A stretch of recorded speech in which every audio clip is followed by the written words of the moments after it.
آج بہت پیارا اور خوبصورت دن تھا۔ انسانوں کے ساتھ ساتھ جنگل کے سبھی جانور بہت خوش تھے۔ ایک مور خوشی کے عالم میں اپنے رنگین اور خوبصورت پر پھیلائے جنگل میں ناچ رہا تھا۔ یکایک اسے اپنی کرخت اور بھدی آواز کے ساتھ اپنے بدصورت پیروں کا بھی خیال آیا تو وہ ایک دم اداس ہو گیا۔ اس کی نظر ایک بلبل پر پڑی جو قریبی درخت کی شاخ پر بیٹھا گا رہا تھا۔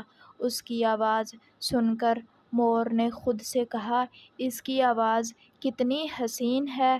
انسان ہو یا جانور، سب ہی اس کی آواز کے دیوانے ہیں، لیکن جب میں اپنی آواز نکالتا ہوں تو سب میرا مذاق اڑاتے ہیں۔ میں بھی کتنا بد نصیب ہوں۔ اسی لمحے جنگل میں ایک بزرگ نمودار ہوئے۔ اس بزرگ نے مور سے پوچھا، تم اس قدر اداس اور پریشان کیوں لگ رہے ہو؟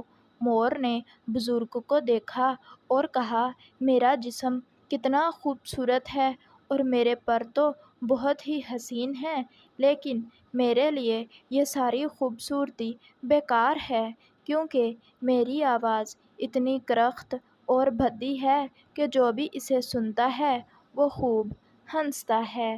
بزرگ نے پیار سے کہا، تم وہ واحد پرندے ہو جو اداس اور پریشان دکھائی دے رہے ہو۔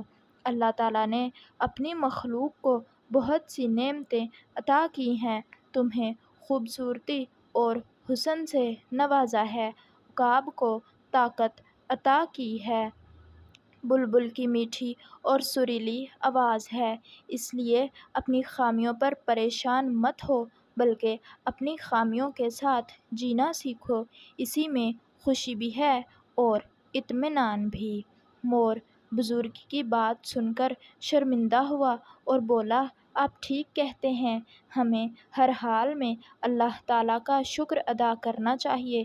میں اللہ تعالیٰ کا احسان مند ہوں کہ اللہ تعالیٰ نے مجھے خوبصورت پر عطا کیے ہیں۔ اس دن کے بعد سے مور نے اداس رہنا چھوڑ دیا اور وہ ہمیشہ خوش رہنے لگا ہے۔ تو پیارے بچوں، اگر آپ کو ہماری آج کی ویڈیو اچھی لگی ہو تو ویڈیو کو لائک اور چینل کو سبسکرائب ضرور کر دیجیے۔ ملتے ہیں آپ سے نیکسٹ ویڈیو میں، تب تک کے لیے اللہ حافظ۔